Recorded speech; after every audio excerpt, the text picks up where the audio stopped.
आज सॉरी आवाज़ नहीं आ रही थी, कोई बात नहीं। Hello good evening students. और हम लोगों ने जो है मेल रिप्रोडक्टिव सिस्टम की शुरुआत करी थी। जो है पिछले लेक्चर में हमने देखा था कि जो मेल रिप्रोडक्टिव सिस्टम है, इस मेल रिप्रोडक्टिव सिस्टम के 4 पार्ट थे। और जनरली इस मेल रिप्रोडक्टिव सिस्टम के जो 4 पार्ट थे, जिसमें से एक पेयर मैंने बताया था टेस्टिस होगा, और जिसे हम लोग वृषण कहते हैं। दूसरी चीज़ हमने देखा था कि जो दूसरा पार्ट होगा दैट इज एसेसरी डक्ट, और ये जो एसेसरी डक्ट हैं सहायक नलिकाएं। और तीसरा हमने देखा था कि जनरली कि कुछ ग्लैंड्स जो होंगी, कुछ ग्रंथियां होंगी जो कि रिप्रोडक्टिव सिस्टम से क्या होंगी, एसोसिएटेड होंगी। और चौथा जो सबसे इंपॉर्टेंट पार्ट है डेट इज एक्सटर्नल जेनाइटेलिया, जिसको हमने बाह्य जनेंद्रियां कहा था। ये एक्सटर्नल जेनाइटेलिया जो है, इसको हम लोग सबसे लास्ट में डिस्कस करने वाले थे, और सबसे पहले जो हम लोगों ने डिस्कस करना स्टार्ट किया था वो स्टार्ट किया था टेस्टिस। तो अगर हम लोग टेस्टिस की बात करें, तो टेस्टिस में हमें पता है कि जनरली ये जो टेस्टिस है ये पेयर्ड स्ट्रक्चर है। ये जो टेस्टिस है ये कैसा स्ट्रक्चर है, पेयर्ड स्ट्रक्चर है। और मैंने देखा था इसकी जो लोकेशन है, इसकी जो पोजीशन है वो लोअर एब्डोमिनल कैविटी में होती है।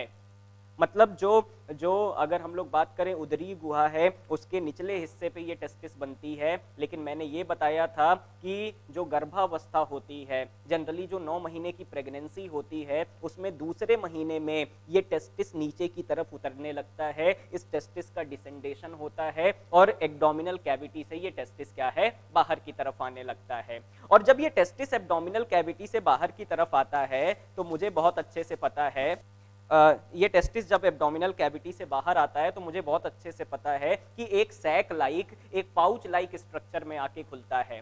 और ये जो पाउच लाइक स्ट्रक्चर है, इसे हमने क्या कहा था, स्क्रोटम कहा था।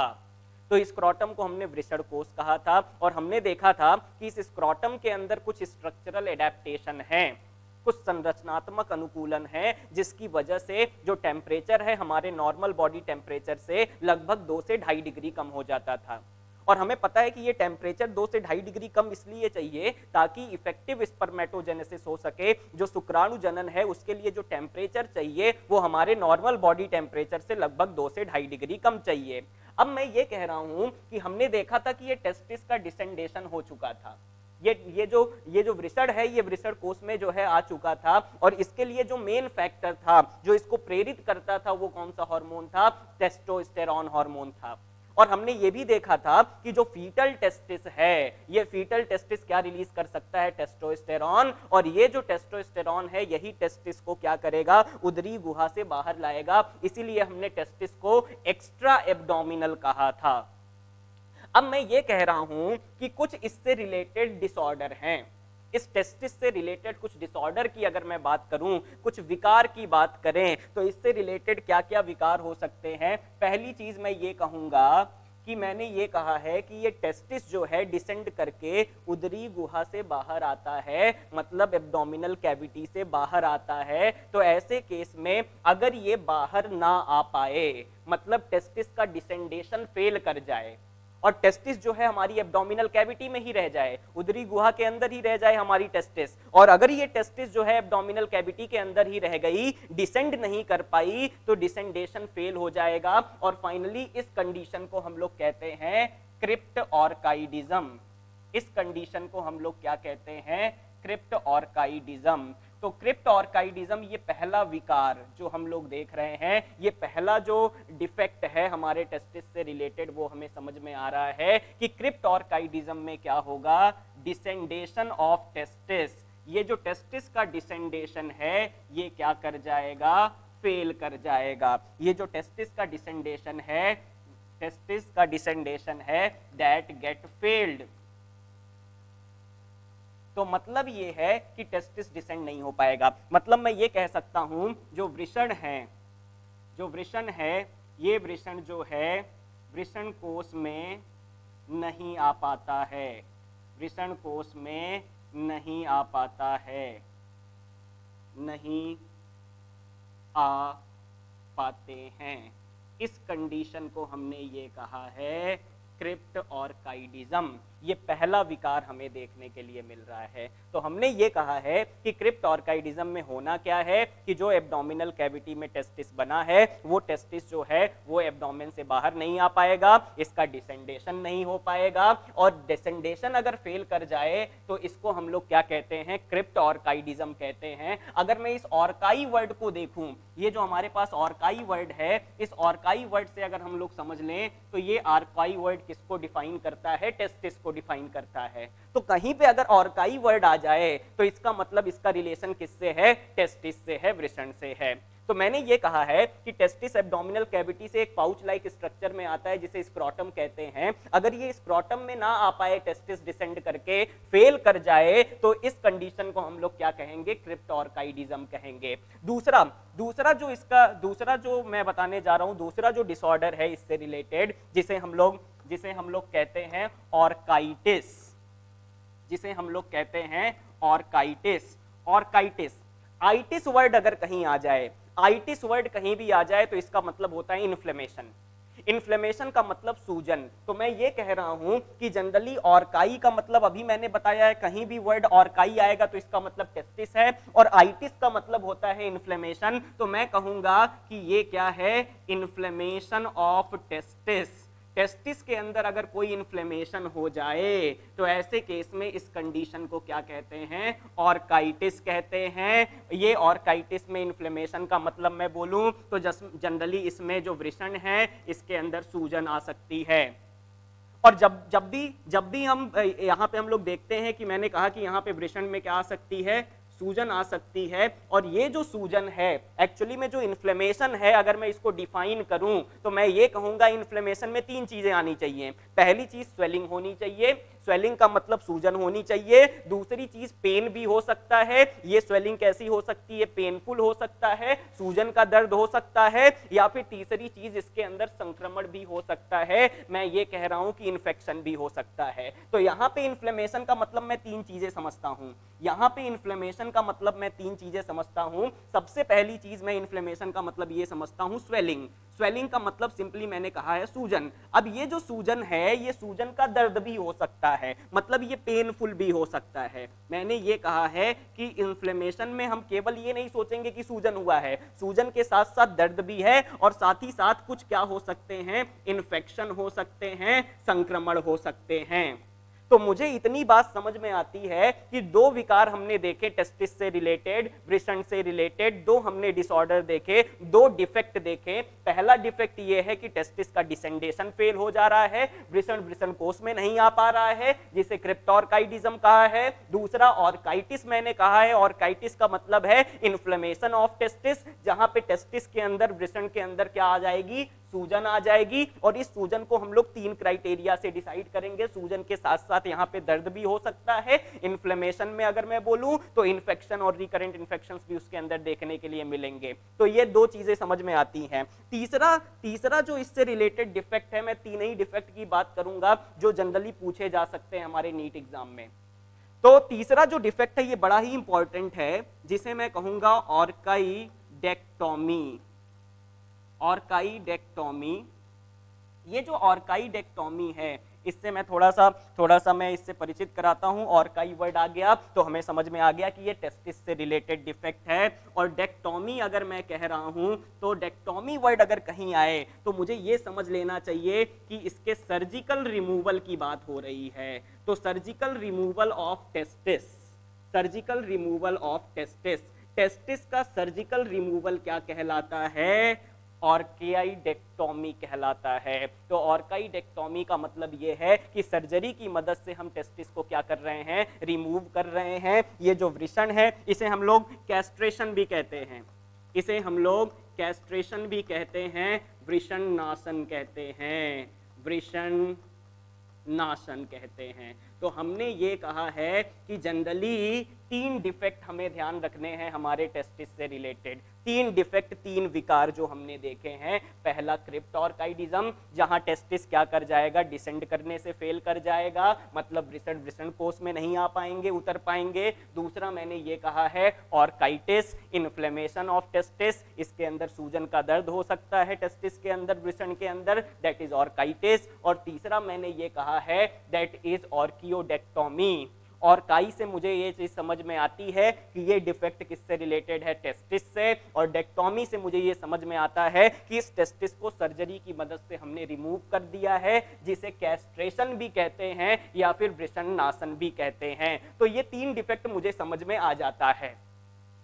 अब मैं ये चीज समझता हूं, थोड़ा सा मैं इसमें डिटेल में जाऊंगा। मैं ये कह रहा हूं टेस्टिस डिसेंड नहीं कर पा रहा है, इसका मतलब जो वृषण है ये एब्डोमिनल कैविटी में है, उदरी गुहा में है, लेकिन ये बाहर नहीं आ पा रहे हैं एब्डोमिनल पाउच में, ये स्क्रोटल पाउच में। तो इसका रीजन क्या हो सकता है? तो इसका रीजन अगर मैं कॉमन सेंस का यूज करूं, तो मैंने कहा है कि किसी भी एग्जाम, कोई भी पेपर अगर हम लोग दे रहे हैं तो कॉमन सेंस को अपने साथ हमेशा लेके चलना चाहिए। तो जनरली मैं ये कह रहा हूं कि अगर डिसेंडेशन नहीं हो पा रहा है तो इसके पीछे वजह क्या थी, हमें ये जाननी पड़ेगी। डिसेंडेशन कराने के पीछे जो वजह थी वो थी टेस्टोस्टेरॉन।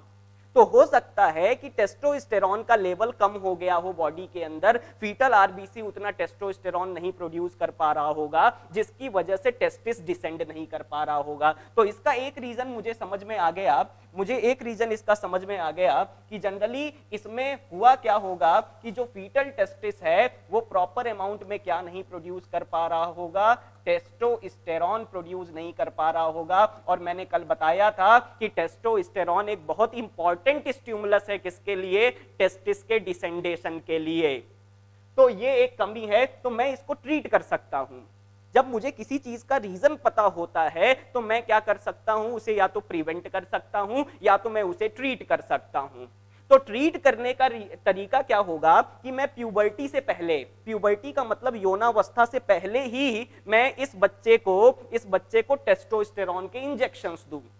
तो अगर इसकी बॉडी में टेस्टोस्टेरॉन के इंजेक्शंस अगर हम लोग क्या करते हैं, सप्लाई करते हैं, तो ऐसे इंजेक्ट करते हैं, तो ऐसे केस में ये टेस्टिस क्या कर सकता है, डिसेंड कर सकता है। ये एक रीजन मुझे समझ में आता है। हालांकि इसका एक दूसरा रीजन भी हो सकता है, वो जो वक्षर नाल थी जिसे हमने इंग्विनल कैनाल कहा था, हो सकता है कि वो इंग्विनल कैनाल ना बन पाई हो। और इंग्विनल कैनाल अगर नहीं बन पाई हो तो उसको भी हम लोग आर्टिफिशियली, कृत्रिम तरीके से क्या कर सकते हैं, इंग्विनल कैनाल बना सकते हैं और टेस्टिस को हम डिसेंड कर सकते हैं। तो ये प्लास्टिक सर्जरी की मदद से होता है, जिसे ऑर्कियोपेक्सी कहते हैं। लेकिन हमें वो सारी चीजें नहीं जाननी है। मुझे एक रीजन काफी समझ में आता है कि टेस्टिस का डिसेंडेशन फेल क्यों हो रहा है, क्योंकि टेस्टोस्टेरॉन का लेवल हो सकता है, जो फीटल टेस्टिस है वो प्रॉपर अमाउंट में क्या नहीं सिक्रीट कर पा रहा होगा, टेस्टोस्टेरॉन। तो ये तीन डिफेक्ट मुझे समझ में आते हैं। इन तीन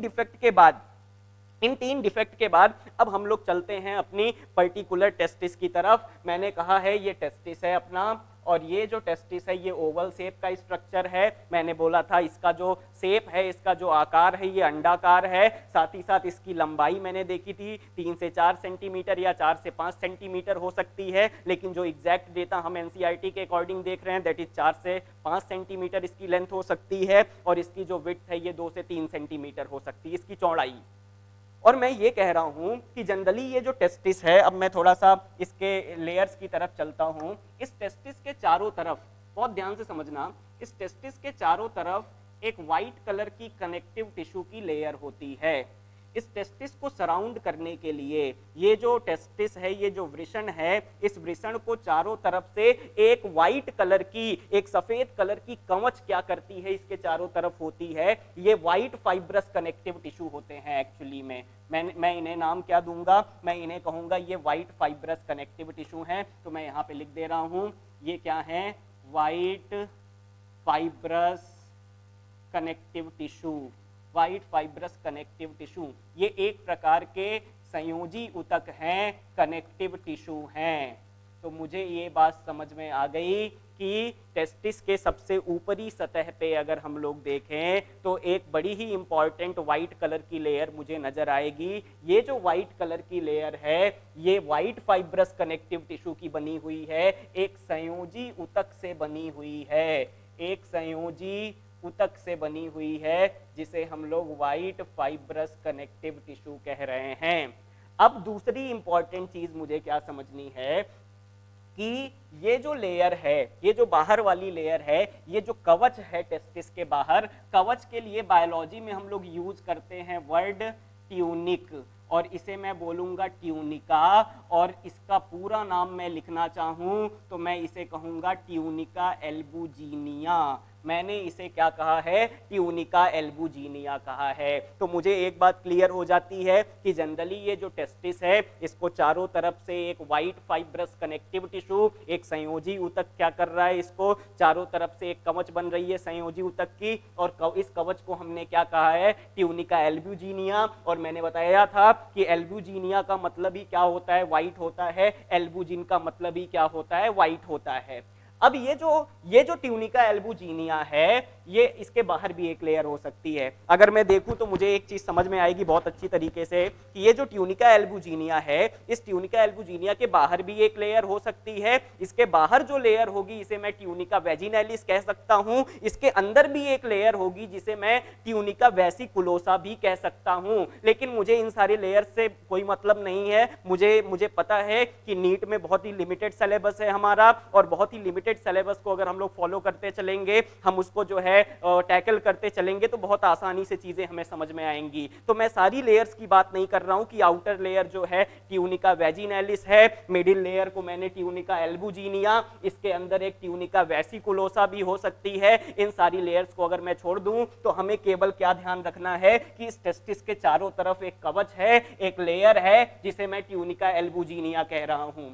अब जरा ध्यान से समझना, ये जो ट्यूनिका एल्बुजिनिया है, ये जो ट्यूनिका एल्बुजिनिया है, ये अंदर की तरफ इनवेजिनेट करती है कुछ इस तरीके से।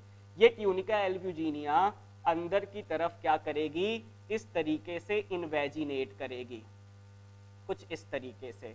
तो ट्यूनिका एल्बुजिनिया अंदर की तरफ इनवेजिनेट करती है। इनवेजिनेशन का मतलब ये है कि ये अंदर की तरफ धंसती चली जाती है। तो ये ट्यूनिका एल्बुजिनिया अंदर की तरफ इस तरीके से क्या करेगी? धंसती चली जाएगी इस तरीके से, और धंसती चली जाएगी तो ध्यान से देखो कि इसमें क्या बन जा रहे हैं? कंपार्टमेंट्स बन जा रहे हैं। इसमें क्या बन जा रहे हैं? कंपार्टमेंट्स बन जा रहे हैं। तो हमने ये कहा है कि ये जो ट्यूनिका एल्बुजिनिया है, ये अंदर की तरफ धंसती चली जा रही है। ये क्या शो कर रही है? इनवेजिनेशन। ये क्या शो कर रही है? इनवेजिनेशन। मैं इसे यहाँ पे लिख दे रहा हूं कि ये अंदर की तरफ क्या कर रही है? अंदर की तरफ धंसती चली जा रही है। ठीक है, अंदर की तरफ ये क्या हो रही है? फोल्ड हो रही है।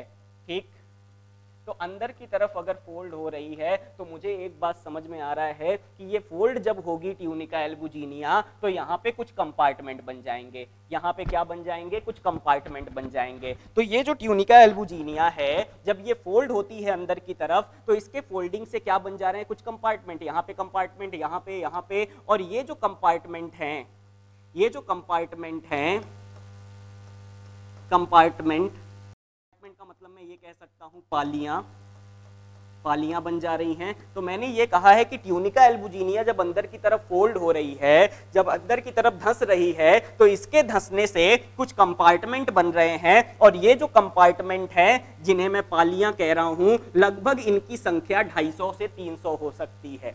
लगभग इन कंपार्टमेंट की संख्या कितनी हो सकती है? 250 से 300 हो सकती है। तो मुझे एक बात समझ में आ रही है कि जनरली ये जो ट्यूनिका एल्बुजिनिया की लेयर है, ये अंदर की तरफ धंस रही है, जिससे कुछ कंपार्टमेंट बन रहे हैं, कुछ पालियां बन रही हैं। लगभग इनकी संख्या कितनी है? 250 से 300 हो सकती है। हालांकि मैं 250 लेके चलूंगा। और ये जो कंपार्टमेंट हैं, इन कंपार्टमेंट को हम कहते हैं टेस्टिकुलर लॉब्यूल। इन कंपार्टमेंट को हम लोग क्या कहते हैं? टेस्टिकुलर लॉब्यूल कहते हैं, या फिर इन्हें हम कह सकते हैं वृषण पालिका। वृषण पालिका कह सकते हैं। तो हमने ये कहा है कि बहुत सारी वृषण पालिकाएं होंगी। मैंने ये कहा है कि ये इनकी संख्या कितनी होगी? लगभग 250 से 300 होगी। तो मुझे एक बात है कि ये जो कंपार्टमेंट्स हैं, ये जो पालियां हैं, इन पालियों को हमने नाम दिया है टेस्टिकुलर लॉब्यूल, और ये जो टेस्टिकुलर लॉब्यूल हैं, जिन्हें मैं वृषण पालिकाएं कह रहा हूं। अब ये जो टेस्टिकुलर लॉब्यूल हैं, हर एक टेस्टिकुलर लॉब्यूल के अंदर, प्रत्येक वृषण पालिका के अंदर लगभग 2 से 3 लगभग 2 से 3 हाईली कॉइल्ड स्ट्रक्चर पाए जाएंगे। लगभग 2 से 3 क्या पाए जाएंगे?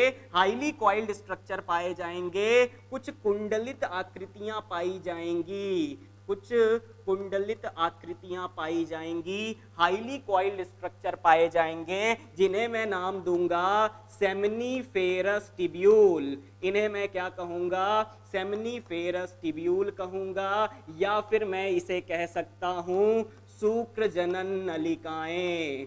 शुक्र जनन नलिकाएं। तो मैंने ये कहा है कि जनरली अगर मैं देखूं तो हर एक कंपार्टमेंट में, हर एक टेस्टिकुलर लॉब्यूल में, प्रत्येक वृषण पालिकाओं के अंदर लगभग 2 से 3 कुंडलित शुक्र जनन नलिकाएं पाई जा रही हैं। 2 से 3 हाईली क्वाइल्ड स्ट्रक्चर पाए जा रहे हैं, जिसे मैं सेमनीफेरस टिब्यूल कह रहा हूं। तो ये बात मुझे समझ में आ रही है कि ट्यूनिका एल्बुजिनिया ने अंदर की तरफ फोल्ड हुआ, और फोल्ड होने से इसके इन्वेजिनेशन से क्या हुआ? इसके इन्वेजिनेशन से कुछ कंपार्टमेंट बने, कुछ पालियां बनी। इनकी संख्या 250 से 300 हो सकती है। इन्हें मैंने नाम दिया है टेस्टिकुलर लॉब्यूल, वृषण पालिकाएं। और हर एक वृषण पालिका के अंदर, ये एक वृषण पालिका है, ये एक टेस्टिकुलर लॉब्यूल है, तो इसके अंदर 2 से 3, हर कंपार्टमेंट में लगभग 2 से 3 हाईली क्वाइल्ड स्ट्रक्चर पाई जाएंगे। और ये जो हाईली क्वाइल्ड स्ट्रक्चर होंगे, इन्हें मैं क्या कहूंगा?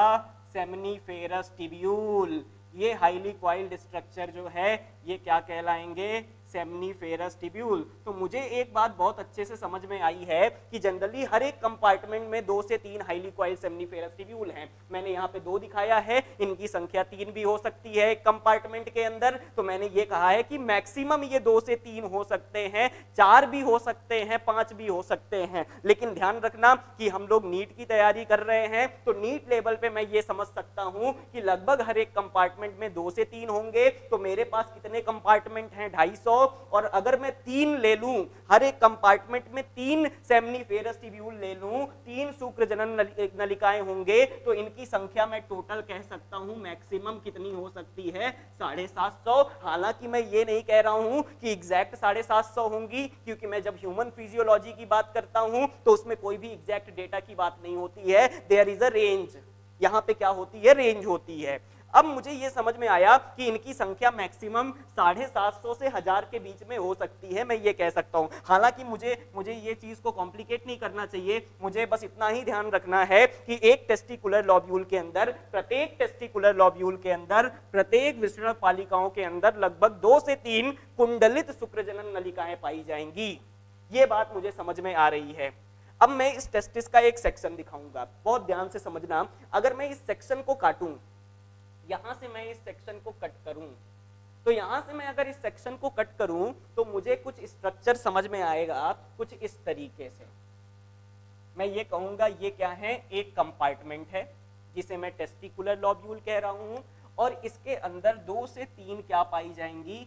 Seminiferous tubule. इस तरीके से मैं दिखा दे रहा हूं। हालांकि मैं ज्यादा क्वाइल्ड नहीं दिखा रहा हूं, इस स्ट्रक्चर को, इस संरचना को थोड़ा सा सिंप्लीफाई कर रहा हूं, थोड़ा सा आसानी से समझाने की कोशिश कर रहा हूं। तो मैंने ये कहा है कि अभी मैंने ये डायग्राम देखा, मैंने यहां से एक सेक्शन कट किया, और सेक्शन कट किया तो ये कट सेक्शन हमें दिखाई दे रहे हैं किसके?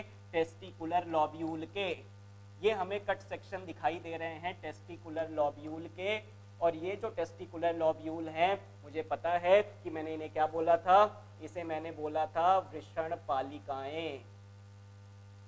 वृषण पालिका।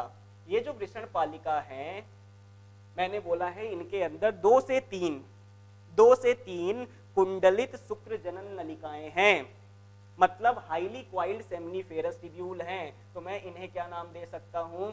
ये क्या हैं? सेमनीफेरस टिब्यूल हैं। सेमनीफेरस टिब्यूल हैं। और ये जो सेमनीफेरस टिब्यूल हैं, ये कहलाती हैं शुक्र जनन नलिकाएं।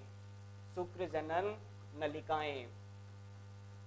अब मैं थोड़ा सा इसके डिटेल्ड स्ट्रक्चर में चलता हूं, तो मुझे ये समझ में आएगा कि इन सेल्स को अगर ध्यान से देखो, तो इन सेल्स को देखने के बाद मुझे ये समझ में आएगा कि ये जो सेमनीफेरस टिब्यूल हैं, इसके बाहर, सेल के बाहर मुझे कुछ स्पेस दिख रहा है। सेल के बाहर कुछ स्पेस दिख रहा है। ये जो स्पेस दिख रहा है सेल के बाहर, सेमनीफेरस टिब्यूल के बाहर, तो इस स्पेस को मैं नाम दूंगा इंटरस्टिशियल स्पेस। इस स्पेस को मैं क्या कहूंगा, इंटरस्टिशियल स्पेस कहूंगा। और ये इसे, या फिर हिंदी में मैं इसे क्या कह सकता हूं, अंतराली अवकाश। इसे मैं क्या कह सकता हूं, अंतराली अवकाश। तो मैंने ये कहा है कि सेमनीफेरस ट्यूब्यूल के बाहर, सेमनीफेरस ट्यूब्यूल के बाहर की तरफ ये बीच बीच में जो भी स्पेस दिख रहा है, इस स्पेस को मैं क्या कहूंगा, इंटरस्टिशियल स्पेस या फिर अंतराली अवकाश कहूंगा। तो ये जो इंटरस्टिशियल स्पेस है, इसमें दो प्रकार की कोशिकाएं पाई जाती हैं। मेरी बात ध्यान से समझना, मैंने ये कहा कि इस इंटरस्टिशियल स्पेस के अंदर कुछ कोशिकाएं पाई जाएंगी, लगभग दो प्रकार की कोशिकाएं होंगी, इस तरीके से प्रेजेंट होंगी। एक तो ये हो गई, दूसरी कोशिका मैं कुछ दूसरे डिफरेंट कलर से बना देता हूं। डिफरेंट कलर में हम लोग क्या ले सकते हैं, तो जनरली हम लोग कोई भी कलर ले सकते हैं। जैसे कि मैं ब्राउन ले लूं तो मुझे समझ में आएगा कि यहाँ पे कुछ और भी कोशिकाएं हैं, तो ये डिफरेंट कोशिका हो गई। तो मुझे ये समझ में आ रहा है कि ये जो इंटरस्टिशियल स्पेस है, सेमनीफेरस ट्यूब्यूल के बाहर का जो स्पेस है, बाहर का जो जगह बाहर दिख रही है मुझे, इसे इंटरस्टिशियल स्पेस कहा है, अंतराली अवकाश कहा है। और इस इंटरस्टिशियल स्पेस के अंदर दो प्रकार की कोशिकाएं हैं, दो तरीके की सेल पाई जा रही हैं। एक जो मुझे ये रेड कलर की सेल्स दिखाई दे रही हैं, एक जो मुझे ये रेड कलर की सेल्स दिखाई दे रही हैं, इन रेड कलर की सेल्स को मैं कहूंगा लेडिग सेल। इन सेल्स को मैं क्या कहूंगा, लेडिग सेल, या फिर इन्हें मैं कहूंगा इंटरस्टिशियल सेल, अंतराली कोशिकाएं। ये जो अंतराली कोशिकाएं हैं, इसको डिस्कवर किया था लेडिग नाम के साइंटिस्ट ने, तो मैं इसे क्या कहूंगा, लेडिग सेल भी कह सकता हूं। तो मुझे एक चीज बहुत अच्छे से समझ में आ गई कि इस इंटरस्टिशियल स्पेस के अंदर, इस अंतराली अवकाश के अंदर कुछ अंतराली कोशिकाएं हैं, इंटरस्टिशियल सेल हैं। इस इंटरस्टिशियल सेल को हम लोग कहते हैं अंतराली कोशिकाएं। तो अंतराली कोशिकाएं पाई जा रही हैं, और ये जो अंतराली कोशिकाएं हैं, जिसे मैंने ये कहा कि इसको डिस्कवर किसने किया था, लेडिग ने डिस्कवर किया था, तो मैं इसे क्या कहूंगा, लेडिग सेल कहूंगा। और ये लेडिग सेल एक्चुअली में एंडोक्राइन फंक्शन होता है इनका, एंडोक्राइन फंक्शन होता है। तो ये क्या बनाएंगे, हार्मोन बनाएंगे, और ये बड़ा ही इंपॉर्टेंट हार्मोन बनाते हैं जिसे हम लोग एंड्रोजन कहते हैं। और हमें पता है कि कौन सा एंड्रोजन होता है जो कि मेल के अंदर सिक्रीट होता है। मेन एंड्रोजन जो होता है डेट इज टेस्टोस्टेरॉन। जो मेन एंड्रोजन होता है उसे क्या कहते हैं, टेस्टोस्टेरॉन। तो मुझे एक बात समझ में आ गई कि इंटरस्टिशियल स्पेस कहां पे है, सेमनीफेरस ट्यूब्यूल के बाहर। और सेमनीफेरस ट्यूब्यूल के बाहर अगर इंटरस्टिशियल स्पेस है, अंतराली अवकाश है, तो उसके अंदर कुछ सेल हैं जिन्हें मैं क्या कहूंगा, इंटरस्टिशियल सेल कहूंगा। और ये इंटरस्टिशियल सेल को डिस्कवर करने वाले लेडिग हैं, और इसीलिए इसको लेडिग सेल कहा है, या फिर इसको इंटरस्टिशियल सेल्स ऑफ लेडिग कह सकता हूं। और ये एक हार्मोन बना रहा है, इस हार्मोन को हमने क्या कहा है, एंड्रोजन। और जो मेन एंड्रोजन मुझे समझ में आ रहा है वो कौन सा है, टेस्टोस्टेरॉन।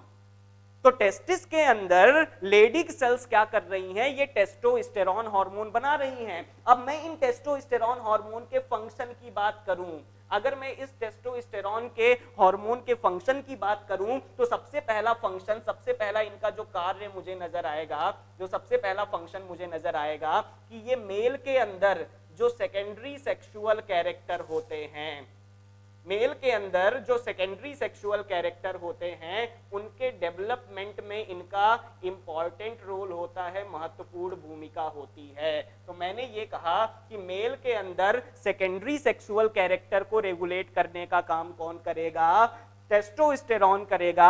इसीलिए मैं इसे मेल सेक्स हार्मोन कहता हूं, नर हार्मोन कहता हूं। रीजन ये है क्योंकि मेल्स के अंदर जो सेकेंडरी सेक्सुअल कैरेक्टर हैं, इनको कौन डेवलप करेगा, टेस्टोस्टेरॉन। सेकेंडरी सेक्सुअल कैरेक्टर की बात करें तो मैं द्वितीय लैंगिक लक्षण की बात कर रहा हूं, द्वितीय लैंगिक लक्षण की बात कर रहा हूं। तो द्वितीय लैंगिक लक्षण का विकास कौन करता है, टेस्टोस्टेरॉन करता है। दूसरी चीज मुझे यह समझ में आएगी कि जनरली ये द्वितीय लैंगिक लक्षण होते क्या हैं, सेकेंडरी सेक्सुअल कैरेक्टर होते क्या है मेल के अंदर। तो मेल के अंदर दाढ़ी का आना, मूंछ का आना, ये क्या है, सेकेंडरी सेक्सुअल कैरेक्टर है मेल्स के अंदर। साथ ही साथ में बात करूं रिप्रोडक्टिव ऑर्गन पे प्यूबिक हेयर्स का ग्रो करना, ये भी क्या है, एक तरीके का सेकेंडरी सेक्सुअल कैरेक्टर है। आवाज में भारीपन आना, डीप वॉइस, ये भी क्या है, सेकेंडरी सेक्सुअल कैरेक्टर है। तो जनरली मेल्स के अंदर मस्कुलर ग्रोथ हो गया। तो जनरली मैं ये कह रहा हूं कि मेल्स के अंदर जो सेकेंडरी सेक्सुअल कैरेक्टर है that was regulated by testosterone hormone. इसलिए ये टेस्टोस्टेरोन हार्मोन क्या है, ये मेल सेक्स हार्मोन का काम करेगा। दूसरा मैं इसका इंपॉर्टेंट फंक्शन बताने जा रहा हूं, बहुत ध्यान से समझना। ये फंक्शन मैंने उठाया है एंडोक्राइन सिस्टम से। एंडोक्राइन सिस्टम की एनसीईआरटी जब हम लोग पढ़ते हैं तो वहां पे इस टेस्टोस्टेरोन हार्मोन के कुछ फंक्शंस दिए हुए हैं, जिसमें से मैं यहां पे उन फंक्शंस को क्या कर रहा हूं, मेंशन कर रहा हूं। तो इसके और फंक्शन समझना बहुत ध्यान से। इसका जो दूसरा जो इंपॉर्टेंट फंक्शन मैं बताने जा रहा हूं वो ये है कि ये मेल सेक्सुअल बिहेवियर को क्या करता है, कंट्रोल करता है। मेल सेक्सुअल बिहेवियर का मतलब जो लैंगिक व्यवहार है, मैंने ये कहा है कि जो लैंगिक व्यवहार है इसे कंट्रोल करने का काम कौन करता है, इसे कंट्रोल करने का काम करेगा टेस्टोस्टेरोन। तो मैं ये चीज समझ सकता हूं कि एक तो सेकेंडरी सेक्सुअल कैरेक्टर का डेवलपमेंट कर रहा है और दूसरा मेल के सेक्सुअल बिहेवियर को भी क्या कर रहा है, कंट्रोल कर रहा है। और मेल के अंदर सेक्सुअल बिहेवियर जो होता है इसे कहते हैं लिबिडो, इसे कहते हैं लिबिडो। तो अगर मैं ये कहूं कि टेस्टोस्टेरोन की कमी हो जाए बॉडी के अंदर तो मेल सेक्सुअल डिजायर क्या हो जाएगी, जो सेक्सुअल डिजायर है वो क्या हो सकती है, खत्म हो सकती है। मैं इसको सेक्सुअल डिजायर भी कह सकता हूं कि जनरली ये सेक्सुअल डिजायर को कंट्रोल करेगा और सेक्सुअल डिजायर को हम लोग क्या कहते हैं, लिबिडो कहते हैं।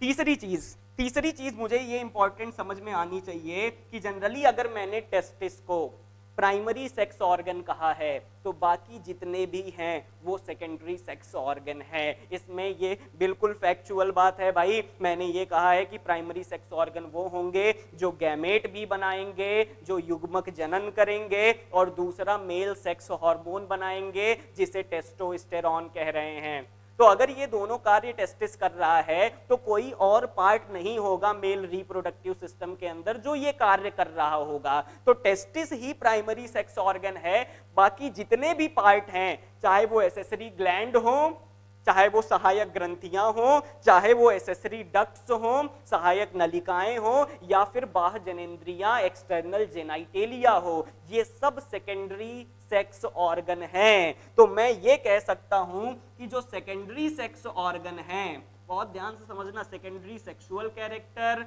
और secondary sex organ, secondary sex organ के डेवलपमेंट में बहुत इंपॉर्टेंट रोल प्ले करते हैं कौन, बहुत इंपॉर्टेंट रोल प्ले करते हैं टेस्टोस्टेरोन।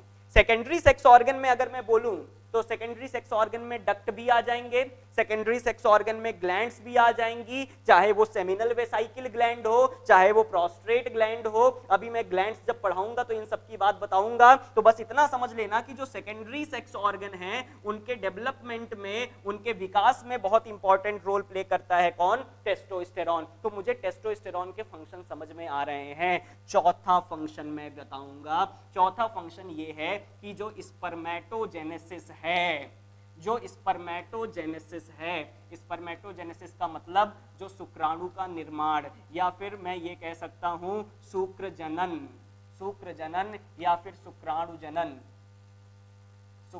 जनन। स्पर्मेटोजेनेसिस में बहुत इंपॉर्टेंट रोल होगा किसका, टेस्टोस्टेरोन का। तो मैं 4 फंक्शंस कह रहा हूं। सेकेंडरी सेक्सुअल कैरेक्टर, द्वितीय लैंगिक लक्षण को क्या करेगा, उनका विकास करेगा टेस्टोस्टेरोन। दूसरा मैं ये कह रहा हूं सेकेंडरी सेक्स ऑर्गन का डेवलपमेंट, जो सेकेंडरी सेक्स ऑर्गन है उनको क्या करेगा, उनके डेवलपमेंट में हेल्प करेगा और उनके अंदर फंक्शनल कैपेबिलिटी लाएगा। तीसरी चीज मैं ये कह रहा हूं कि मेल सेक्सुअल बिहेवियर को कंट्रोल करेगा, मेल सेक्सुअल डिजायर को रेगुलेट करेगा, जिसे मैं लिबिडो कहता हूं। Libido is very important word for the sexual desire. और दूसरी चीज और सबसे लास्ट में मैंने ये कहा कि इसका रोल किसमें होगा, शुक्राणु जनन में, स्पर्मेटोजेनेसिस में। ये 4 फंक्शन मुझे टेस्टोस्टेरॉन के पता होने चाहिए।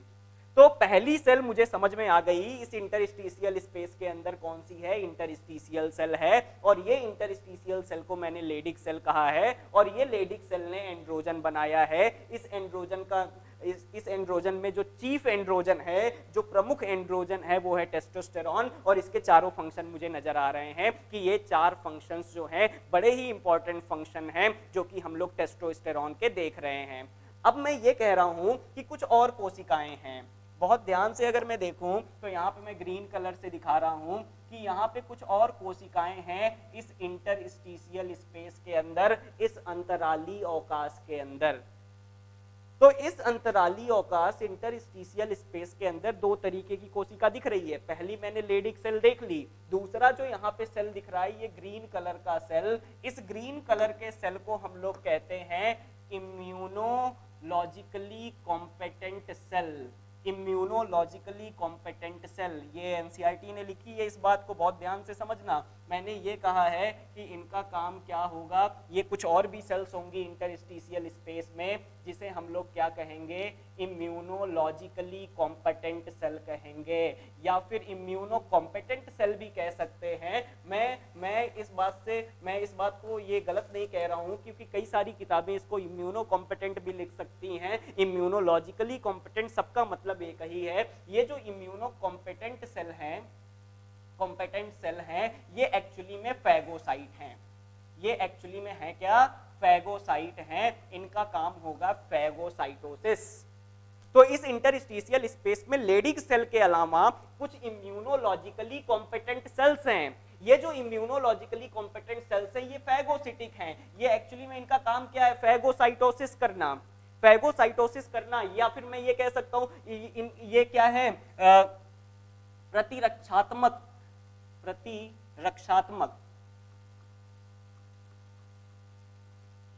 तो इनकी प्रतिरक्षात्मक क्रियाएं होंगी। तो मैंने ये कहा है जो इम्यूनोलॉजिकली कॉम्पिटेंट सेल हैं, इनके फंक्शन को देखें तो ये इनका काम क्या होगा, ये प्रतिरक्षात्मक क्रिया में क्या होंगे, विलीन होंगे। तो मुझे ये चीज समझ में आ गई कि इसके क्या क्या फंक्शन हैं। और इस सेमनीफेरस ट्यूब्यूल के बाहर के स्पेस को हमने क्या कहा है, इंटरस्टिशियल स्पेस। तो इन दोनों सेल के फंक्शन मुझे अच्छी तरीके से समझ में आते हैं। हालांकि ये सेल बड़ी इंपॉर्टेंट है, इम्यूनोलॉजिकली कॉम्पिटेंट सेल, नाम से पता चल रहा है कि इम्यून सिस्टम, इम्यूनिटी में इसका रोल होगा, और कहीं ना कहीं ये फैगोसाइटोसिस कर रही हैं। तो मुझे समझ में आ रहा है कि कुछ भी अगर फॉरेन पार्टिकल या फिर कुछ ऐसी चीज बैक्टीरिया वगैरह आएंगे तो उसे क्या करेंगे, ये इनगल्फ करने का काम करेंगे, उनकी फैगोसाइटोसिस करेंगे। हम लोग अगले पेज पे चलते हैं। तो अगले पेज पे मैं ये देखूंगा कि मुझे ये समझ में आ गया कि ये क्या है, ये वाला जो हिस्सा है मैंने कहा है ये मान लेते हैं एक कंपार्टमेंट है जिसे मैं टेस्टिकुलर लॉब्यूल कह रहा हूं। इसे मैं थोड़ा सा और बड़ा बनाता हूं कि मैंने ये कहा है कि ये एक कंपार्टमेंट है। इस कंपार्टमेंट को हमने टेस्टिकुलर लॉब्यूल कहा है या फिर वृषण पालिका कहा है, टेस्टिकुलर लॉब्यूल या फिर वृषण पालिका कहा है। इसके अंदर जो है, इसके अंदर मैंने ये कहा है कि बहुत सारे क्या होंगे, सेमनीफेरस ट्यूब्यूल्स। बहुत सारे का मतलब मैं ये नहीं कह रहा हूँ कि बहुत सारे का मतलब जो है 100-150 होंगे, मतलब ये है कि 2 से 3 मैक्सिमम हो सकते हैं। तो मैं यही समझाने की कोशिश कर रहा हूँ कि एक टेस्टिकुलर लॉब्यूल के अंदर लगभग 2 से 3 हाईली कॉइल्ड स्ट्रक्चर हैं जिन्हें मैं सेमनीफेरस ट्यूब्यूल या फिर शुक्र जनन नलिकाएं कह रहा हूँ। तो फिर से मैं इसको लेबल कर रहा हूँ, ये क्या हो गया, सेमनीफेरस ट्यूब्यूल हो गया।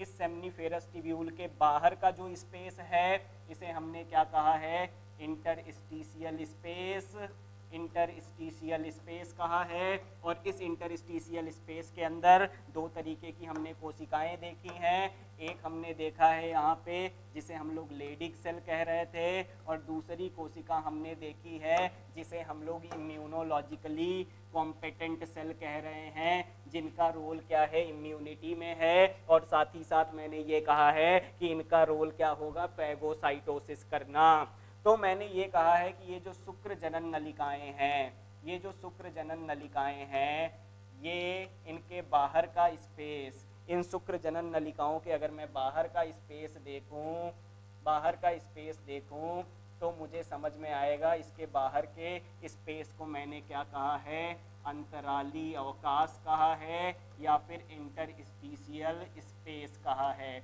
और इस अंतराली अवकाश या फिर इंटरस्टिशियल स्पेस के अंदर मुझे पता है दो तरीके की कोशिकाएं हैं, और ये जो दो तरीके की कोशिकाएं हैं इनका नाम मैं फिर से लिख रहा हूँ, जिसे मैं इंटरस्टिशियल सेल कहूँगा, या फिर मैं ये कह रहा हूँ ये जो इंटरस्टिशियल सेल हैं या फिर इन्हें अंतराली कोशिकाएं कह सकते हैं, अंतराली कोशिकाएं। और ये जो इंटरस्टिशियल सेल्स या फिर अंतराली कोशिकाएं हैं इनको लेडिग ने डिस्कवर किया, तो इसे मैं क्या कहूँगा, लेडिग सेल कहूँगा। और इस लेडिग सेल ने कुछ एंड्रोजन प्रोड्यूस किया है, कुछ एंड्रोजन हार्मोन बनाए हैं। इस एंड्रोजन में जो प्रमुख एंड्रोजन मैं कह रहा हूँ दैट इज टेस्टोस्टेरॉन, और ये टेस्टोस्टेरॉन क्या करता है, द्वितीय लैंगिक लक्षणों को क्या करता है, उनका विकास करता है। और इसके 4 फंक्शन हमने देख लिए थे। दूसरी सेल यहाँ पे जो पाई जाएगी ये है इम्यूनो कॉम्पिटेंट सेल,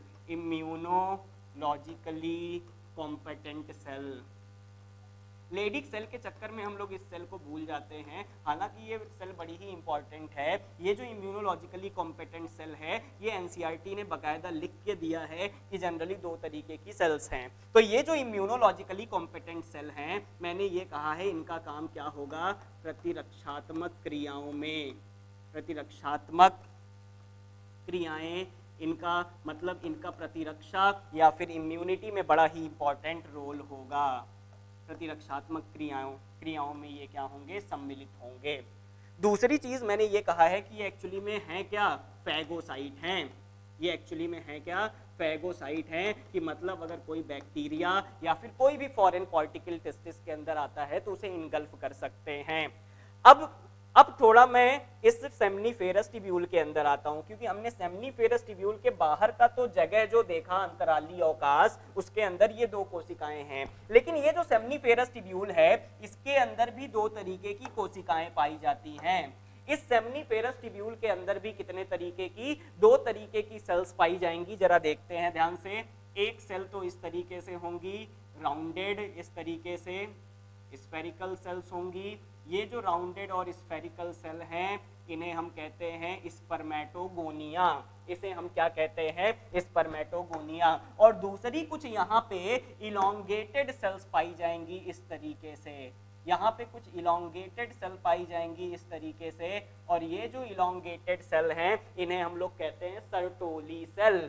तो अभी मैं थोड़ा सा इसको अगर मैं थोड़ा सा और सिंप्लीफाई करूं तो मैं ये कह सकता हूं कि सेमनीफेरस ट्यूब्यूल जो है इसकी लाइनिंग 2 तरीके की सेल बनाएंगी। इस सेमनीफेरस ट्यूब्यूल के अंदर 2 तरीके की सेल मुझे नजर आ रही हैं। सबसे बाहर वाली ये जो मुझे ब्लू कलर की सेल दिखाई दे रही है इसे हम लोग कहते हैं स्पर्मेटोगोनिया, स्पर्मेटोगोनिया कहते हैं, या फिर इसी को हम लोग कहते हैं मेल जर्म सेल, या फिर इसी को क्या कहते हैं, मेल जर्म सेल कहते हैं, नर जर्म कोशिकाएं कहते हैं इन्हें। तो मुझे ये चीज समझ में आ गई कि ये जो ब्लू कलर की सेल्स हमने स्फेरिकल शेप में दिखाई है, इन ब्लू कलर की सेल्स को मैं कह क्या रहा हूं, इन ब्लू कलर की सेल्स को मैं नाम दे रहा हूं स्पर्मेटोगोनिया। तो मुझे ये चीज बहुत अच्छे से क्लियर है, यही स्पर्मेटोगोनिया सेल डिवीजन में जाके क्या बनाएंगे, स्पर्म बनाएंगे या फिर स्पर्मेटोजोआ बनाएंगे। तो ये स्पर्मेटोजोआ मुझे समझ में आ गया बनेंगे कहाँ पे, सेमनीफेरस ट्यूब्यूल में। इसीलिए मैंने इनको कौन सी नलिकाएं कही हैं, शुक्र जनन नलिकाओं का नाम दिया है। तो शुक्राणु का जो जनन है, जो स्पर्मेटोजेनेसिस है, वो इसी सेमनीफेरस ट्यूब्यूल के अंदर होनी है, और यही स्पर्मेटोगोनिया कहाँ जाएगा, सेल डिवीजन में जाएगा, मियोसिस में जाएगा, अर्धसूत्री विभाजन में जाएगा, और क्या बनाएगा, मेल जर्म सेल से क्या बनेगा, स्पर्मेटोजोआ बनेगा, जिसे हम शुक्राणु कहेंगे। मतलब शुक्राणु का निर्माण यहीं पे होना है सेमनीफेरस ट्यूब्यूल के अंदर। दूसरी चीज मुझे ये दिखाई दे रही है कि यहाँ पे कुछ और सेल हैं, कुछ और सेल हैं, और ये सेल थोड़ी सी इलोंगेटेड हैं। ये सेल कैसी हैं, इलोंगेटेड सेल हैं, और ये जो इलोंगेटेड और टॉल सेल मुझे दिखाई दे रही हैं, इन सेल्स को हम लोग कहते हैं सर्टोली सेल। इन सेल को हम लोग क्या कहेंगे, सर्टोली सेल। तो इस सेमनीफेरस ट्यूब्यूल के अंदर दो तरीके की सेल हैं, एक ब्लू कलर से जो मैंने दिखाई है दैट इज स्पर्मेटोगोनिया, एक मैं ये ग्रीन कलर से इसको मैं दिखा रहा हूँ, इसे हम लोग क्या कहेंगे, इसे कहेंगे सर्टोली सेल। तो मैंने ये जो ग्रीन कलर से दिखाया है इस सेल को मैं क्या नाम दूंगा, सर्टोली सेल्स। तो मुझे ये बात समझ में आ रही है कि generally seminiferous tubule is lined by two types of cell. Generally इस सेमनीफेरस ट्यूब्यूल के अंदर दो तरीके की सेल, एक स्पर्मेटोगोनिया, एक इलोंगेटेड सेल जिसे मैं सर्टोली सेल कह रहा हूँ। मैं इनका फंक्शन देखूं, अगर मैं इस सर्टोली सेल का फंक्शन देखूं तो इस सर्टोली सेल के फंक्शन क्या होंगे।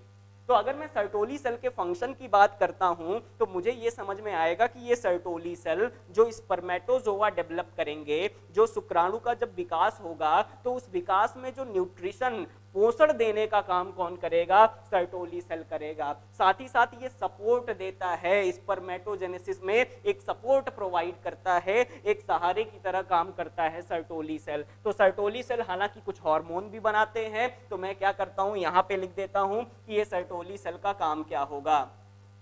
तो सर्टोली सेल्स में अगर मैं देखूं तो सर्टोली सेल सबसे पहला काम इट प्रोवाइड